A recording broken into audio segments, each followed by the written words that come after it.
Bueno, bienvenidas, bienvenidos nuevamente. Como se habrán dado cuenta a través de sus propias vidas,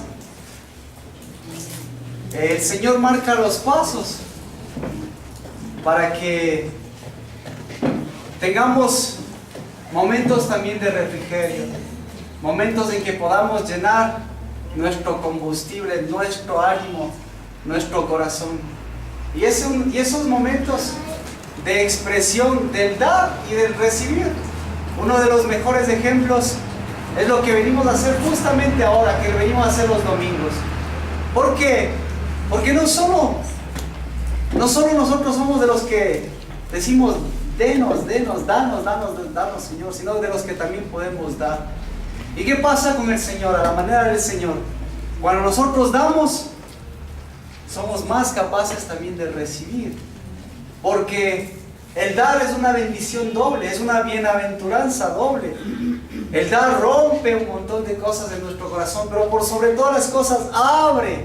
Cuando nosotros damos, abrimos nuestras manos, abrimos nuestro corazón.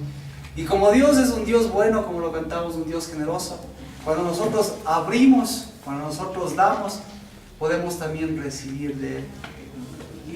Y el domingo es ese ejemplo de decir, Señor, te damos, abrimos todo nuestro corazón, separamos lo que no es de Dios, lo que ha sido dificultades en la semana, lo que no nos ha gustado de la semana, pero también siempre hay algo bueno en nosotros. Y eso lo hablábamos también hace 2 semanas, ¿no? Que las oraciones del Señor, las oraciones, la alabanza, el cántico, la expresión, nuestras manos, dicen mucho. Hablan a veces incluso más que nuestra boca.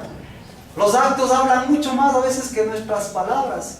Y de la misma forma para Dios, nuestras manos, nuestra canción, nuestra expresión, habla también. Y eso permite que eso siga saliendo y eso llegue a Dios. Y como eso es una ofrenda para Dios, pues sus oraciones, y a veces hasta las lágrimas, ¿no es cierto? O a veces se nos escapa. Todos esos también van de un ingrediente que aprendíamos hace 2 semanas, de un ingrediente que es muy importante para Dios y para usted. ¿Cómo se llama ese ingrediente? Ese ingrediente se llama sal. Todo lo que tenga sal. Y la sal cumple el propósito de salar y de ser de bendición. Eso también llega a ¿dónde? Eso también llega a Dios. Así que no se preocupe si es que le sale una lágrima, si a veces hasta transpira y expira. Porque eso es una forma de decir también, ahí va mi expresión, ahí va mi ofrenda, ahí van mis palabras, ahí va mi oración. Y va con todo el sello del Espíritu Santo y con todo el pacto, que el pacto unido con la ofrenda siempre va a ser necesario que tenga sal, que tenga bendición, que tenga una expresión de usted. Así que abra su boca. Qué bueno que haya abierto su boca, haya abierto su corazón, haya podido darle al Señor y pueda también comenzar a recibir del Señor. Porque aparte de todas esas cosas, ustedes no sé si lo sintieron, pero fue como un descargarse, porque ¿cómo han estado? Se dan cuenta que no es casualidad. Yo sé también que ustedes están cansados, que están agotados, que están débiles. Y la pregunta es ¿por qué? ¿Por qué este tiempo? ¿Por qué esta realidad humana? Y al mismo tiempo este tiempo humano en que podemos visualizar las cosas anticipadamente y podemos mirar por qué Dios también nos anticipa de esas circunstancias, porque también nos quiere abastecer para enfrentar esa situación. Entonces, no solo fue especial esta alabanza por las canciones, porque usted se ha derramado, sino porque evidentemente Dios sabe que usted tiene necesidad. Su corazón está un poco debilitado, sus fuerzas están un poco apagadas, su hambre, tal vez incluso las cosas de Dios, esa llenura del Señor, tal vez está un poquito menguada. Tal vez como que la palabra no surte el mismo efecto, o me equivoco. Y si, como que ha bajado un poquito, ha dejado un poco de leer la Biblia, pero también como que está cansada, ay, como que lo mismo y lo mismo. Como que nada no está ocurriendo. Y sin embargo, ocurre, tenemos cosas por enfrentar, cosas que ya podemos avisorar hacia adelante. Entonces, ¿usted está de esa manera? ¿Sí? No. ¿Está lleno? Pues hay este tiempo, hay para diferenciar esa parte de su vida o esa parte del pueblo de Dios que están llenos del Señor. Debe haber también llenos del Señor, porque no todo es negativo. Pero también hay gente que está cansada, que ha trabajado, que se ha esforzado bastante, que se ha fatigado, que ha empleado toda su fe, que ha empleado todas las ganas y como que ha menguado un poquito. Así que el Señor sabe, y por eso también la palabra, y por eso fue la alabanza, y por eso la oración. Y la pregunta es, ¿por qué? ¿Por qué sucede? ¿Por qué este tiempo va a tener esas características? Y primero, ¿por qué? Y segundo también, ¿qué es lo que ocurre? ¿Qué es lo que pasa cuando usted está cansado? Cuando usted está cansado, cuando usted está sediento y cuando usted está hambriento. ¿Cuál es el peligro?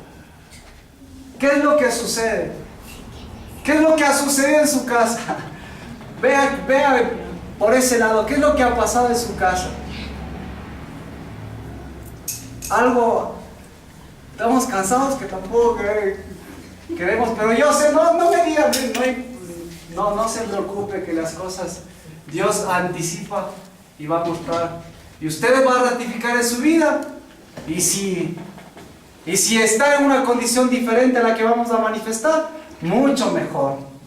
Pues normalmente cuando uno está cansado, agotado, hambriento, trabajado, ve que las cosas se han esforzado y no pasa nada, la primera circunstancia, el primer peligro es que puede haber una riña, una confrontación. Entonces usted ha tenido un poquito de roces por ahí, ha tenido roces con alguien, ha tenido roces con su esposo, con su esposa, con su jefe, ha tenido roces, pues, ¿verdad? Sí. Está cansado, cuando está cansado también es vulnerable, es sensible. Cuando está agotado, no solo cuando está en pecado, no solo porque está en pecado, no solo porque está tibio, no. Entonces eso es lo que hay que alinear. Lo que menos usted quiere es sentarse apaciguadamente y que todo esté pacífico. Pero eso quiere Dios. No es cierto. Pero al mismo tiempo Dios no le quiere así acomodado, sino al mismo tiempo Dios le quiere ver que dé los pasos, porque hay algo que se viene hacia adelante que es muy importante, que es un punto de encuentro que hasta Jesucristo nos mostró como un paso, una alternativa que es muy importante. Entonces, como no es por pecado, también usted tiene que entender que eso también es por un agotamiento. Eso es por un cansancio valedero. Y eso es también porque estamos enfrentando las cosas que todavía, las repercusiones que todavía tenemos de cuándo. Cuando nos cansamos, cuando nos agotamos, cuando nos mal alimentamos y cuando mal nos abastecimos, cuando nos hidratamos de forma incorrecta, ahí también se produce cansancio, ¿verdad? Ahí también se produce agotamiento. ¿Y cuándo ocurrió eso? ¿Cuándo nos alimentamos y nos hidratamos incorrectamente? ¿Usted sabe cuándo pasó eso? ¿Cuándo pasó? ¿Cuándo pasó eso? ¿O no se alimentó usted? ¿No siente que está tal vez con unas libritas de más?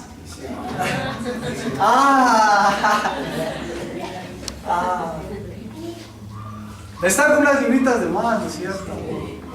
Sí ha subido un poco de peso. Eso es bíblico. Y eso es lo que veníamos tratando desde diciembre. Entonces usted todavía está viviendo las dos cosas, las consecuencias de diciembre. No estoy hablando de nada más de la parte física, estoy hablando de todos los aspectos, pero principalmente aquí hablamos de los aspectos espirituales. ¿Y por qué los aspectos espirituales son importantes? Porque los aspectos espirituales son los que marcan. Ellos son los que direccionan, ellos son los que trazan el rumbo de donde van a seguir, ¿qué? Los demás. Si el espíritu va adelante, lo demás va a seguir, ¿verdad? Entonces esos son los que marcan el rumbo de lo que usted va a hacer en su mente, en su corazón e incluso con su propio cuerpo en el aspecto físico. Entonces por eso, de eso es lo que estamos hablando. Y diciembre, veíamos, es el mes de las cosas que un poco ya se comienzan a desviar. Pero bueno, podríamos seguir ahondando un poquito esto, pero vamos al punto importante, que es, vamos a abrir nuestras Biblias y entender todo un poquito lo que nos está pasando y lo que les está pasando a través del libro de Esther. Esther. Un ejemplo. Esther capítulo 9. Y ya este tiempo ya usted puede leer Esther, en especial estos capítulos, porque van a ser muy importantes, marcan la vida de un cristiano. Toda la palabra de Dios marca la vida de un cristiano, pero en este libro podemos mirar lo que ocurre alrededor de este tiempo. Esther capítulo 9, ¿lo tienen? Yo todavía no. Hasta que te encontremos. Eso está después de Crónicas, antes de Job. Desde el versículo 1. Así que ya con la alabanza ya nos animamos, ya estamos entendiendo. Pongámosle un poquito de empeño y quitemos de esas libritas espirituales de más y vamos a ver qué nos enseñamos. Capítulo 9, verso 1, dice: en el mes 12º, que es el mes de Adar, a los 13 días del mes, cuando debía ser ejecutado el mandamiento del rey y su decreto, el mismo día en que los enemigos de los judíos esperaban enseñorearse de ellos, sucedió lo contrario, porque los judíos se enseñorearon de los que les aborrecían. Entonces, primera tarea, usted ya va a leer la historia de qué pasó con los judíos, qué pasó con el pueblo de Dios y qué pasó con sus enemigos. Pero lo importante es cuál fue uno de los impedimentos, qué es lo que espiritualmente se pudo haber afectado para que, si en el caso de que hubiesen perdido los judíos, digámoslo así, si es que hubiesen perdido los judíos, hipotéticamente, solo es para mirar el punto hacia adelante, hacia donde vamos. Los judíos, vienen sus enemigos, y justamente en el mes 12, escuche, vienen sus enemigos, y sus enemigos querían destruirles y derrotarles. ¿Eso era posible? ¿Eso es posible? ¿Eso es factible desde la perspectiva de Dios? No. Eso es imposible. Imposible. Entonces, el pueblo de Dios, ¿usted es pueblo de Dios? Amén. Amén. ¿Por qué es pueblo de Dios? Porque somos hijos de Dios. Y somos hijos de Dios solamente porque tenemos una palabra, una promesa por ahí. ¿Por qué usted es hija de Dios? ¿Por qué? Por la fe que usted tiene. ¿Por qué más hijo de Dios? Por la obediencia, hacer la voluntad de Él. Porque es voluntad de Dios, no es voluntad suya, ya, exactamente. Y no solo eso, porque usted tiene, ¿qué tiene usted? Usted tiene un pacto, ¿verdad? ¿Usted tiene un pacto? ¿Y dónde lo tiene? ¿Dónde tiene el pacto usted? ¿Dónde tiene el pacto usted? ¿Recuerda? En el corazón. En el corazón. ¿Y cómo sabe que él tiene el pacto en su corazón? Porque si buscamos a Dios. ¿Ah? Algo debe tener en su corazón. Y ese algo se llama Espíritu Santo. Amén. Amén. ¿Usted tiene el Espíritu Santo? Amén. Amén. Entonces, por eso usted sabe que por más que tenga así una batallita que parece que está un poco perdiendo, usted sabe que está perdiendo. No, eso es circunstancial. Usted tiene la victoria. Entonces, ¿Qué hubiese pasado si hubiese habido una aparente derrota? ¿Qué es lo que hubiese ocurrido? Si ya estaban en el mes 12. Estaba en el mes 12. ¿Perdón? En el mes de diciembre. No es el mes de diciembre, el mes 12. Diciembre significa décimo mes. Estaba en el mes 12. Entonces, ¿qué hubiese ocurrido? ¿Qué es lo que viene? ¿Qué es lo que viene después del mes 12? ¿Qué viene después del mes 12? ¿Qué viene después del mes 12? Ya. El primer mes, exactamente. Después del 12 viene el primer mes, porque el año tiene 12. Entonces, el primer mes tiene una característica fundamental. Y la característica fundamental lo acaba de decir Nancy. El mes primero tiene un acontecimiento que es eterno. Un acontecimiento que ha sido antes de usted, antes de Cristo, durante Cristo, después de Cristo, cuando venga Cristo y eternamente. ¿Cómo se llama ese acontecimiento? Pascua. ¿Sabía usted eso? ¿Sabía que la Pascua existe antes de Cristo? ¿Verdad? ¿No sabía eso? La Pascua existía antes de Cristo. ¿La Pascua existía antes de Adán? No.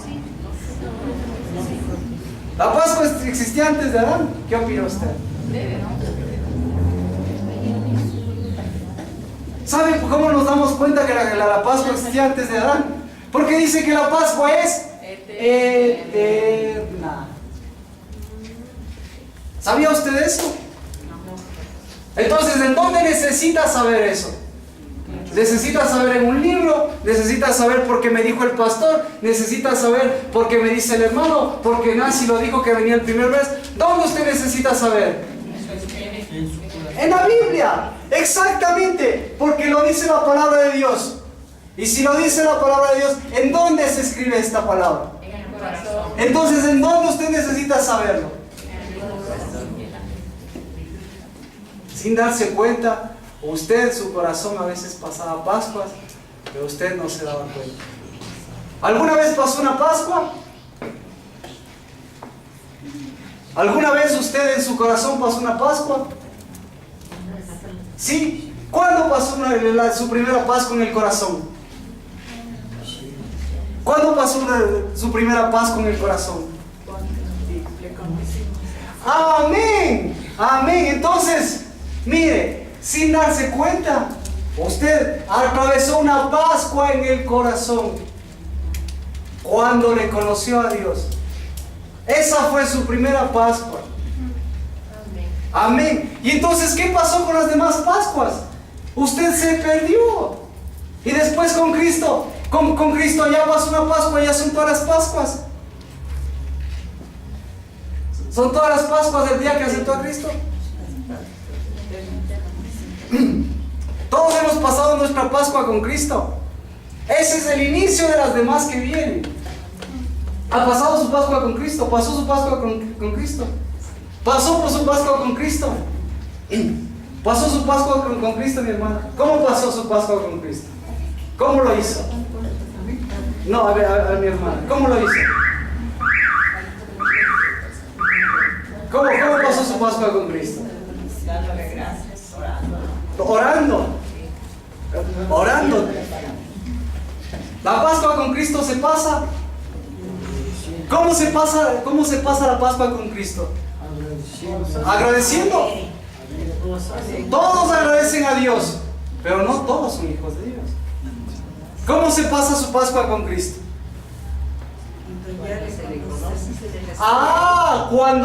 Cuando usted le conoce y recibe y da un salto de fe de este mundo de tinieblas, usted salta y pasa a un mundo de luz. ¿Cuándo dio su paso de fe? Tiene que estar su... Cuando empezamos a recibir, ya le recibimos al Señor. Sí. Ahí pasamos de las tinieblas a la vida eterna. Es decir, dimos un salto tremendo. empezó recién su primera Pascua. Ya pasó al mundo de la luz. Y después en el mundo de la luz usted tiene que quedarse. No, ¿qué tiene que hacer? Tiene que seguir dando saltos de fe, tiene que seguir haciendo Pascuas. Tiene que nuevamente volver a repetirse otras Pascuas del Señor. Entonces, ¿cuántas Pascuas usted después de Cristo ha pasado de un sitio a otro sitio? Así como pasó de las tinieblas a la luz, ya hay la luz. ¿Cuántas Pascuas ha tenido? Y que haya pasado y haya habido una transformación en usted. ¿Se da cuenta? Entonces necesita una Pascua. Necesita una Pascua. Necesita una Pascua. Así que ya en esto de la Pascua, mire la riqueza para que usted vaya leyendo la palabra y preguntándose ¿por qué? ¿Por qué es importante la Pascua? Amar a Dios sobre todas las cosas. Ese es el mandamiento. Pero el mandamiento necesitamos hacerlo también, que haya una transformación. ¿De acuerdo? Entonces, eso les pasaba al pueblo de Israel, que tenían en el 12º mes, tenían todas esas circunstancias, esos enemigos que estaban maquinando, pero también tenían una Pascua después. Entonces, esos enemigos comienzan a maquinar y comienzan a provocar estragos. ¿Por qué? ¿Por qué es importante mirar eso? Porque el punto que nosotros vamos, el punto de llegada que nosotros tenemos establecido, siempre va a ser lo mismo, va a ser la Pascua, ¿verdad? Entonces, el enemigo va a estar satisfecho. ¿Los enemigos van a querer que usted haga una Pascua? No. Eso usted va a tener siempre esos enemigos que no van a querer que haga esa Pascua. Por eso es que también en este tiempo de Esther es importante, porque se levanta un enemigo de las Pascuas, un enemigo del pueblo de Dios. ¿Cómo se llama ese enemigo? Ese enemigo se llama Amalek.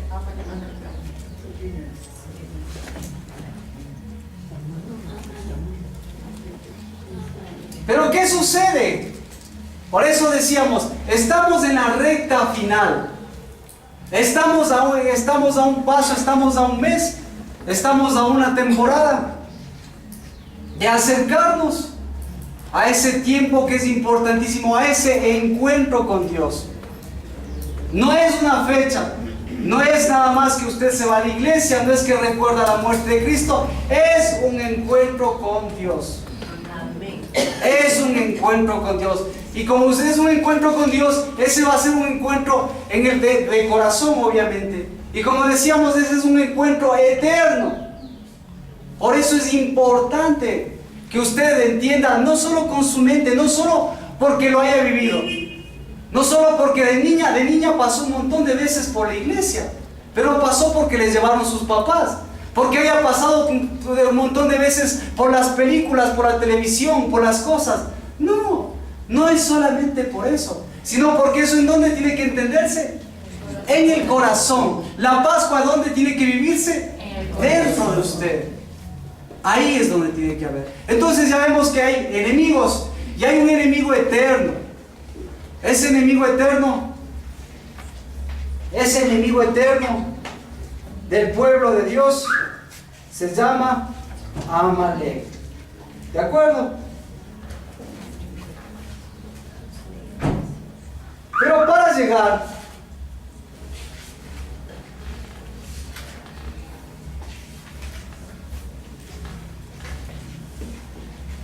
ahora, el enemigo, ya tenemos un enemigo externo, pero estamos viendo también que este tiempo, usted ha visto el cansancio, obviamente la fatiga, obviamente porque al mismo tiempo que usted va a cerrar el año, usted se está dando cuenta que todo este ciclo, todas estas fuerzas, todo lo que usted ha invertido, todo lo que usted ha hecho, está en esta última etapa. Y ese encuentro de Dios también es un encuentro eminentemente de dar y un encuentro de recibir. Es un encuentro para dar y recibir. A la Pascua no se llega con las manos vacías, ni tampoco en la Pascua Dios le va a dejar con las manos vacías. Porque un acontecimiento incluso que en la naturaleza nosotros nos podemos dar cuenta con la Pascua, que la Pascua está muy entrelazada espiritual y naturalmente ¿con qué? ¿Con qué estación está?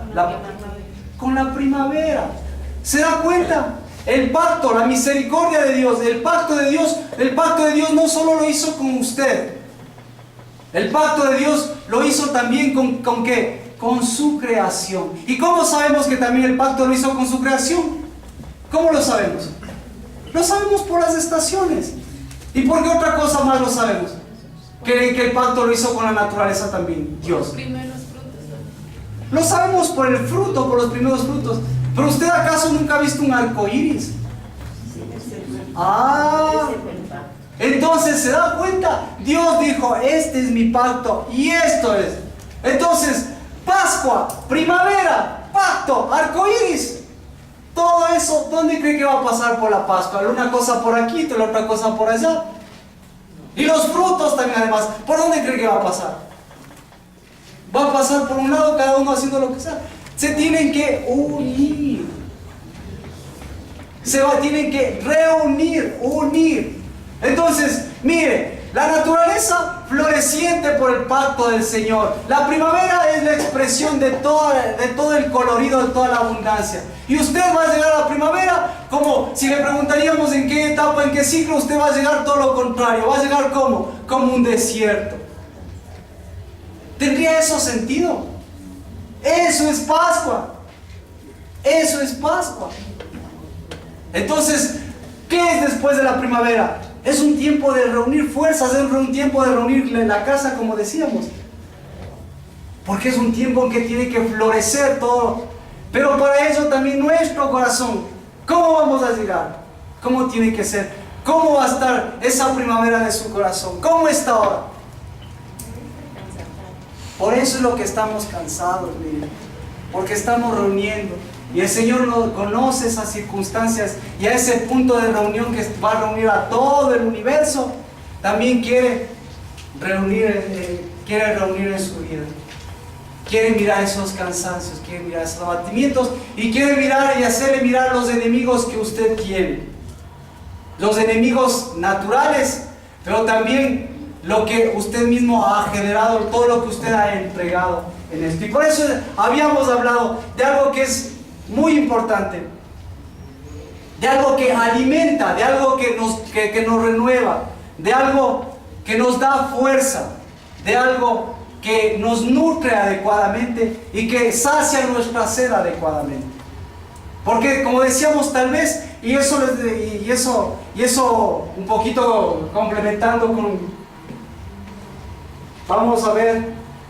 vamos entonces a complementar con la prédica de las semanas anteriores. Vamos a Jeremías capítulo 17, verso 11.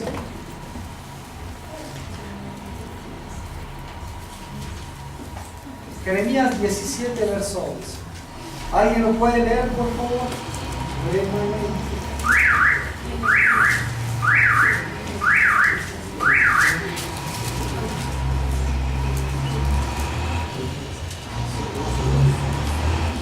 En voz alta.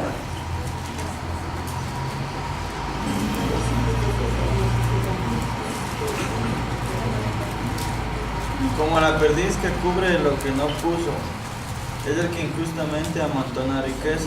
En la mitad de sus días las dejará y en su postrimeria será insensato. ¿De qué está hablando? Está hablando de dos cosas importantes. Está hablando de lo que es insensatez. Pues empecemos por el último. ¿Qué es insensatez? ¿Qué es insensatez? ¿Qué es necedad? Necedad es hacer cosas que no son ni de Dios, que no producen efectos, que no producen nada. ¿Y usted quiere llegar a la Pascua siendo un necio, sin producir nada? La respuesta es no. Entonces, ¿cómo puede darse cuenta? Pues a través de la condición de un animalito. Y Dios dice que tal vez la condición humana, mire, la condición humana es similar